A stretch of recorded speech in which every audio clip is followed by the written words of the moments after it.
বাগদাদে একজন নারী বাস করতেন। তিনি ছিলেন বিধবা। কিছুদিন পূর্বেই তার স্বামী ইন্তেকাল করেছিল। এই বিধবা নারীর একজন পুত্র ছিল যে অসুস্থ হয়ে গিয়েছিল। এই নারী তার ছেলের চিকিৎসার জন্য অনেক বড় বড় চিকিৎসকের নিকট গিয়েছেন, কিন্তু তাতে কিছুই হয়নি। এতে করে তিনি খুব পেরেশান অবস্থার মধ্যে পড়ে যান, কারণ তার ছেলের অবস্থা দিন দিন খারাপ থেকে খারাপ হচ্ছিল।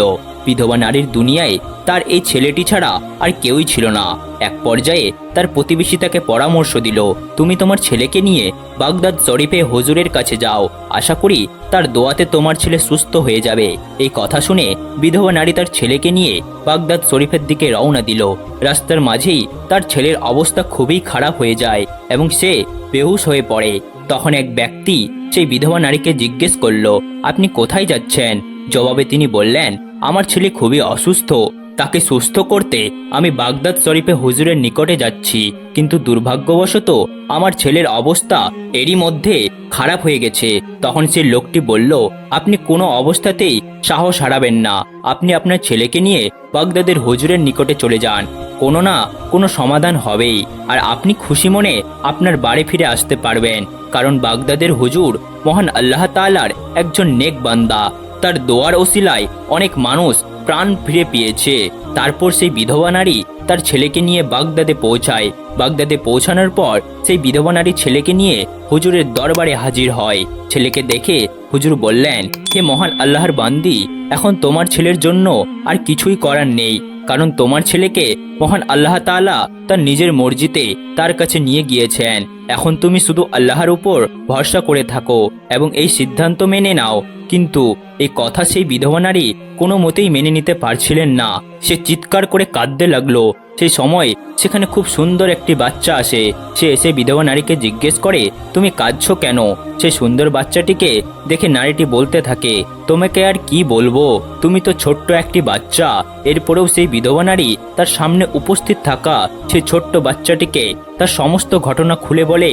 সেই নারী বলতে থাকে কিভাবে তার ছেলে অসুস্থ হলো এবং কেন সে তার ছেলেকে নিয়ে এই বাগদাদে এসেছে, কিন্তু এখানে পৌঁছানোর পূর্বে তার ছেলে রাস্তায় জ্ঞান হারিয়েছে এবং এই অসুস্থতায় তার ছেলের মৃত্যু ঘটেছে। একথা বলে বিধবা নারীটি আবার কান্না শুরু করে দিল এবং বলতে থাকে, আমি আমার এই ছেলেকে ছাড়া কি নিয়ে বাঁচবো? এই কথা শুনে সেই ছোট্ট বাচ্চাটি বলে উঠল, মা, আপনার ছেলে তো মারা যায়নি, সে এখনো জীবিত রয়েছে, দেখুন সে সত্যিই জীবিত।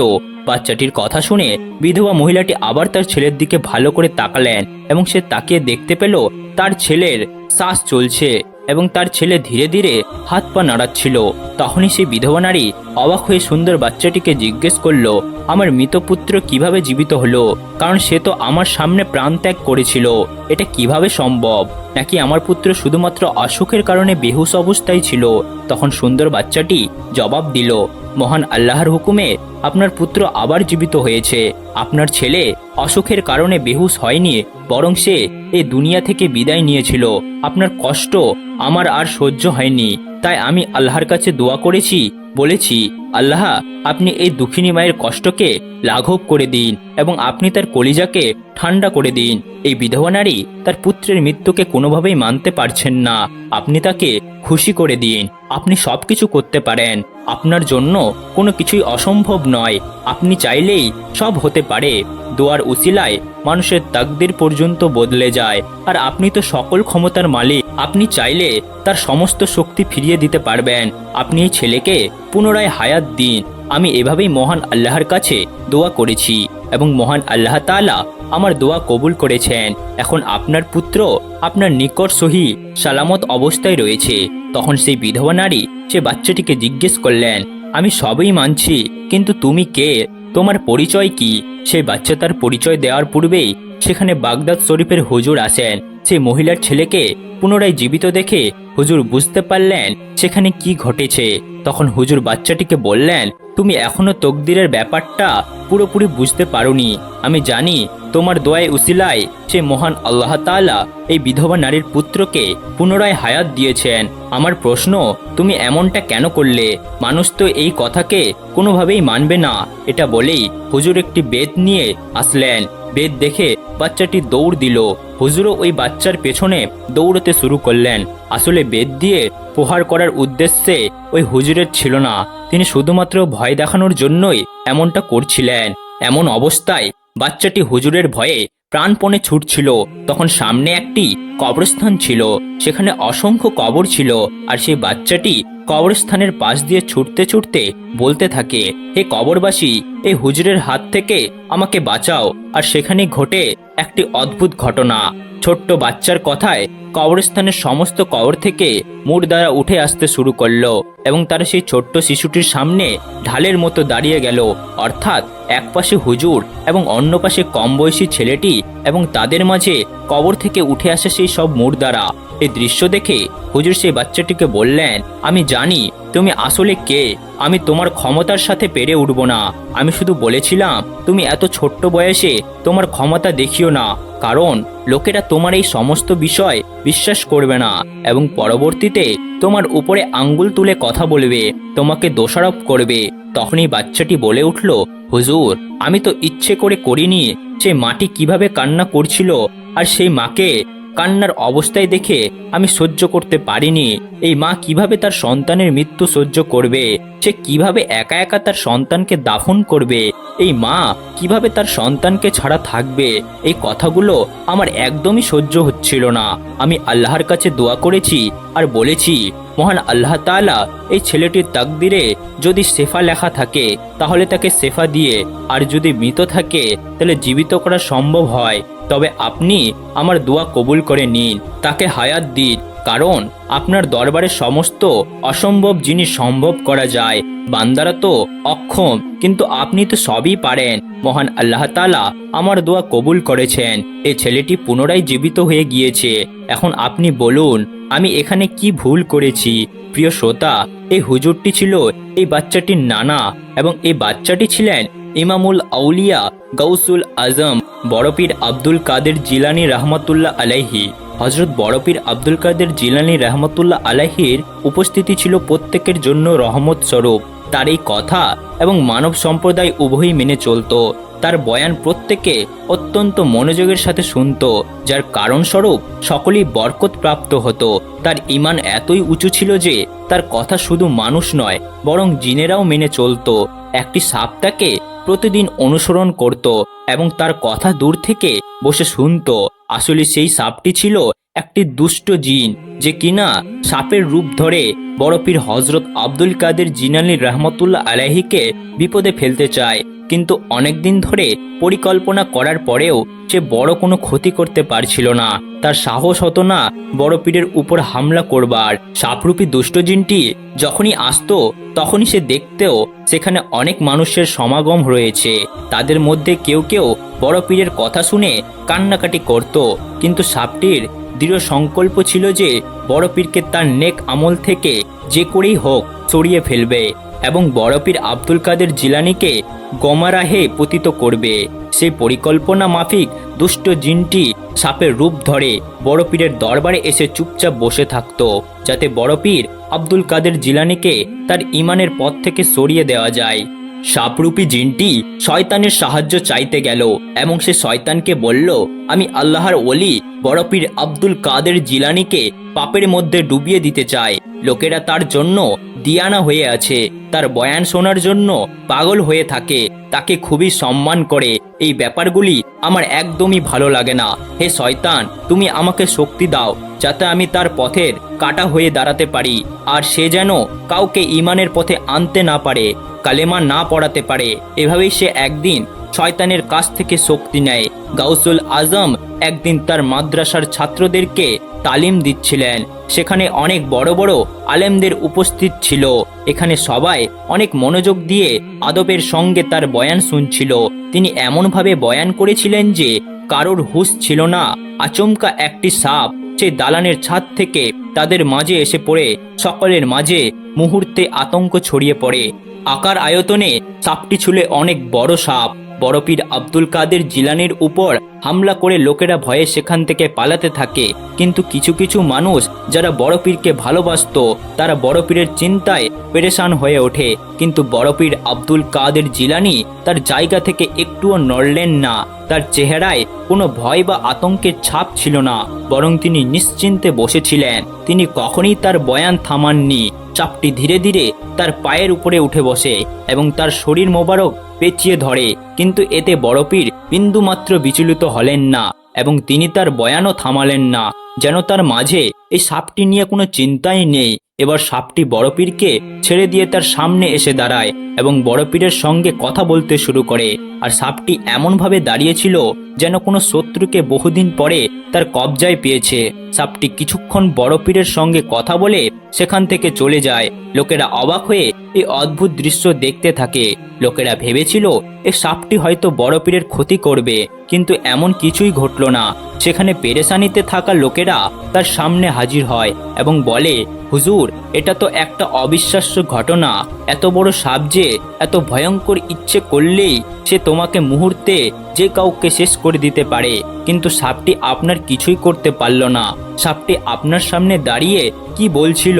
তখন বড় পীর আব্দুল কাদের জিলানী রহমতুল্লাহ আলাইহি ইরশাদ করলেন, তোমরা যে সাপটিকে দেখছো সেটি ছিল আমাদের দুশ্মন। সে আমার ক্ষতি করতে এসেছিল, যে সে চেয়েছিল এখানে যেন বয়ান বন্ধ হয়ে যায় এবং আল্লাহ ও তার রাসূল সাল্লাল্লাহু আলাইহি ওয়াসাল্লামের জিকির থেমে যায়। সে বহুদিন ধরে আমার ক্ষতি করার চেষ্টা করছিল, কিন্তু আজ যখন সে সাহস করে আমাকে পেঁচিয়ে ধরে, তারে মনে হতে থাকে তার সমস্ত শক্তি শেষ হয়ে গিয়েছে।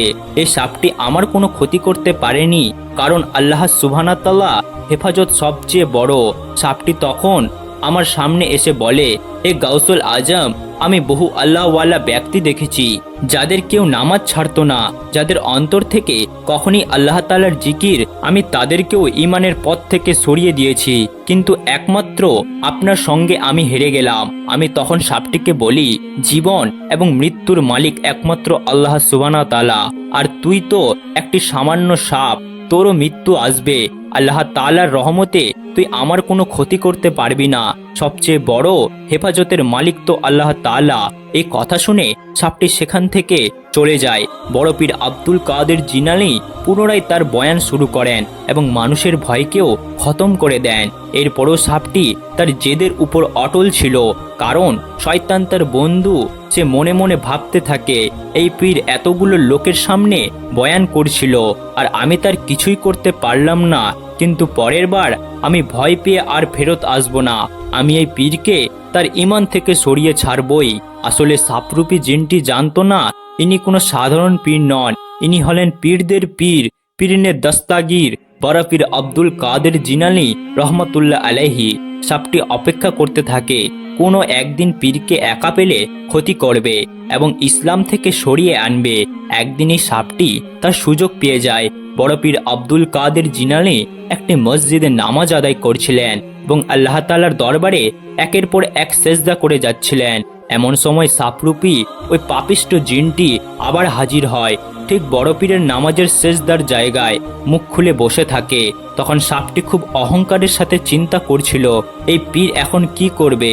যদি কোনো সাধারণ মানুষ হতো তবে সে নামাজ ছেড়ে পালিয়ে যেত, কিন্তু আমাদের বড় পীর আব্দুল কাদের জিলানী একমাত্র আল্লাহ তাআলা ব্যতীত আর কাউকেই ভয় পেতেন না।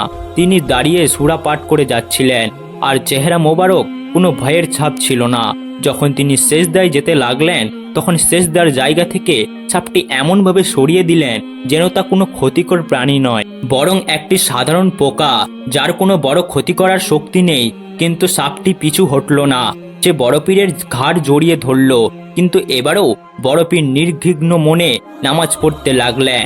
এরপর সাপটি বড় পীরের কুর্তির ভেতরে ঢুকে যায়। সেটা এক পাশ দিয়ে ঢুকে অন্য পাশ দিয়ে বেরিয়ে আসে। সাপটি সর্বাত্মক চেষ্টা করতে থাকে বড় পীরের নামাজ নষ্ট করতে। কোনো না কোনো সময় তো তার নামাজের মনোযোগ নষ্ট হবেই, তার নামাজ ছুটেই যাবে। কিন্তু বড় পীর আব্দুল কাদের জিলানীর নামাজ তো নষ্ট হলোই না, বরং তিনি সম্পূর্ণ নামাজ আদায় করে সালাম ফিরিয়ে তবেই উঠলেন। বড় পীরের সালাম ফেরানোর পর সাপটি কিছু না বলে সেখান থেকে গায়েব হয়ে যায়। পরের দিন বড় পীর আব্দুল কাদের জিলানী সেই মসজিদে আবার নামাজ আদায় করতে আসেন। যখন তিনি মসজিদে প্রবেশ করেন, তখন সেখানে তিনি অনেক বড় বড় চোখের একজনকে দেখতে পান। সে মসজিদের মাঝখানে অনেক অসহায়ভাবে দাঁড়িয়েছিল এবং খুব অসহায় দৃষ্টিতে বড় পীর আব্দুল কাদের জিলানী রহমতুল্লাহ আলাইহিকে দেখছিল। বড় পীরের অনেক মুরিদ ছিল যারা ছিল জিন, বড় পীর একে এক নজরে দেখে বুঝে নেন এটি আর কেউ নয় বরং একজন জিন। সে অনেক দুর্বল অবস্থায় বড় পীরের সামনে আসে এবং হাত জোর করে মাপ চাইতে থাকে এবং বিলাপ করে কাঁদতে থাকে। পরে কান্না থামিয়ে সে জিন বলে, আমি তো জাহান্নামী জিন, আপনাকে প্রতিটি সময় বিরক্ত করে গিয়েছি। আমি তো কয়েক মাস ধরে এই ধারণা নিয়ে বসে থাকতাম যে আমি আপনাকে আপনার কাজ থেকে সরিয়ে ফেলতে পারবো আর মানুষের চোখে আপনার সম্মানকে শেষ করতে পারবো। আমি সে আশায় আপনাকে আপনার রাস্তা থেকে সরিয়ে দিতে চেয়েছিলাম। আমি এমন অনেক আল্লাহর রাস্তা থেকে সরিয়ে দিয়েছি, কিন্তু আপনার মতো এমন কাউকে পাইনি। একমাত্র আপনাকে আল্লাহ তাআলার রাস্তা থেকে সরাতে আমি ব্যর্থ হয়েছি। না আমি আপনার বয়ানকে থামাতে পেরেছি, না আমি আপনাকে নামাজ থেকে সরাতে পেরেছি। শয়তানের কাছ থেকে শক্তি নিয়েও আমি আপনার এবং আল্লাহ মহাবত্তকে শেষ করতে পারিনি। তখন বড় পীর আব্দুল কাদের জিলানী বললেন, লোকদের বাহবা পেতে আমি কোনো কাজ করি না। আমি শুধুমাত্র কাজ করি মানুষকে আল্লাহর পথে নিয়ে আসার জন্য, আল্লাহর ইবাদতের প্রতি আকৃষ্ট করার জন্য। আর এ কারণেই জিনেরাও আমার উপরে বিশ্বাস রাখে। তখন সেই জিন বলে, ওস্তাদ আপনি আমার জন্য দোয়া করবেন, আমিও মুসলিম হতে চাই। আর এরপরে এই জিন বড় পীরের হাতে মুসলমান হয়ে যায়। সুবহানাল্লাহ। অতঃপর বড় পীর আব্দুল কাদের জিলানী রাদিয়াল্লাহু তাআলা আনহু বললেন, এটা সেই সময়ের কাহিনী যখন আমি আমার ঘর ছেড়ে বাগদাদে এসেছিলাম। আমার মা আমাকে যে দিরহাম দিয়েছিলেন সেগুলো শেষ হয়ে গিয়েছিল, যার কারণে আমাকে অনেক অসুবিধার সম্মুখীন হতে হয়েছিল। তখন আমার কাছে খাবার কেনার মতো কোনো অর্থ অবশিষ্ট ছিল না। তখন এমন পরিস্থিতির মধ্যে পড়েছিলাম যে কে আমাকে সাহায্য করবে। রিজিক তো শুধুমাত্র আল্লাহ তাআলার তরফ থেকেই আসে। আর আমার লজ্জা লাগছিল এই ভেবে যে আমি কার কাছে সাহায্য চাইবো বা কাকেই বলবো। আমি ক্ষুধার্ত। আমি যেখানে ছিলাম সেখানে আমার খুব কাছে একটি জঙ্গল ছিল। যদি সেই জঙ্গল থেকে কোনো ফল সংগ্রহ করতে পারি তবে তা হবে আল্লাহ তাআলার নিয়ামত। তবুও কোনো মানুষের সামনে মাথা নত করা এটি আমি কিছুতেই মেনে নিতে পারছিলাম না। আমি তো ঋণের পক্ষে কখনোই ছিলাম না, কিন্তু কি করব, অনেক খুঁজেও তো সেই জঙ্গলে কোনো ফল পেলাম না। তখন অসহায় অবস্থায় এমন দাঁড়ালো ক্ষুধায় হয়তো আমার দমটাই শেষ হয়ে যাবে। একে তো আমার প্রচণ্ড ক্ষুধা, তার উপর এই জায়গায় কিছুই মিলছিল না। তখন আমি আল্লাহ তাআলার কাছে দোয়া করি, হে আল্লাহ আপনি আমার একটি ব্যবস্থা করে দিন। তখন আমি নদীর ধারে গেলাম এই আশায় সেখানে হয়তো কোনো খাবার পাবো। তারপরেও দেখি সেখানে আমার আগে অনেক দরবেশ এসে রয়েছে। যদি আমি সেখানে কিছু পেয়েও যাই তবে সেটার উপর সকলে ঝাঁপিয়ে পড়বে। আমি পুনরায় শহরে ফিরে আসি এবং খাবারের সন্ধান করতে থাকি, কিন্তু শহরেও আমি কিছু পেলাম না। তখন আমি একেবারে নিরুপায় হয়ে মসজিদের এক কোণায় বসে পড়ি এবং আল্লাহ তাআলার জিকির করতে শুরু করি। প্রচণ্ড ক্ষুধা ও তৃষ্ণায় চোখে অন্ধকার দেখতে শুরু করলাম। আমি এতটাই দুর্বল হয়ে গিয়েছিলাম যে আমি দাঁড়াতেই পারছিলাম না। ঠিক তখনই গায়েবী আওয়াজ আসে, আব্দুল কাদের, ক্ষুধা এখন তোমার স্বচ্ছ ক্ষমতার বাইরে চলে গেছে। যাও তুমি কারো কাছ থেকে ধার করো, নিজের জন্য রুটির ব্যবস্থা করো। কিন্তু এই কথা তিনি কিছুতেই বুঝতে পারছিলেন না যে তিনি কার কাছ থেকে ধার করবেন। কিন্তু কোনো উপায় না দেখে বড় পীর পুনরায় শহরের দিকে পা বাড়ালেন। দোকান তো অনেক ছিল, কিন্তু বড় পীরের চোখে একটি দোকান পড়ল। সেখানে দোকানদার গরম গরম তন্দুরি রুটি বানাচ্ছে। বড় পীর সেই রুটির দোকানে গেলে দোকানদার তাকে চিনতে পারেনি, কারণ এই সমস্ত দোকান থেকে তিনি কখনোই কিছু কেনেননি। মহান আল্লাহ তাআলা সেই রুটি দোকানদারের মনে একরকম অনুভূতি সৃষ্টি করে দিলেন যে এই ব্যক্তি আল্লাহ তাআলার একজন খাস বান্দা, আর এই ব্যক্তি এই বয়সে মহান আল্লাহ তাআলার ইবাদতে নিজেকে উৎসর্গ করেছে, আর এ কারণে এই ব্যক্তির জন্য রুটির ব্যবস্থা করা আমার দায়িত্ব। তখন সে দোকানদার মহান আল্লাহ তাআলার রহমতে বলে উঠলেন, আপনি কি আব্দুল কাদের? উত্তরে বড় পীর আব্দুল কাদের জিলানী বললেন, হ্যাঁ আমি আব্দুল কাদের। দোকানদার পুনরায় জিজ্ঞাসা করলেন, সে আব্দুল কাদের যিনি বাগদাদ থেকে এসেছেন এলম হাসিল করার জন্য? জবাবে তিনি বললেন, আমি সেই আব্দুল কাদের। এবার রুটির দোকানে বললেন, বলুন আপনি কি নিতে চান? এবার বড় পীর আব্দুল কাদের জিলানী বললেন, আমি যদি রোজ তোমার দোকান থেকে একটি করে রুটি নিই তুমি কি আমাকে তা দেবে? আমি খুবই ক্ষুধার্ত আর ক্ষুধার কষ্ট সহ্য করতে পারছি না। তখন দোকানদার বললেন, আপনি এমন করে কেন বলছেন? এই সমস্ত রুটি আপনার, আপনি চাইলে সবগুলো রুটি নিয়ে যেতে পারেন, এই ব্যাপারে আমার কোনো আপত্তি নেই।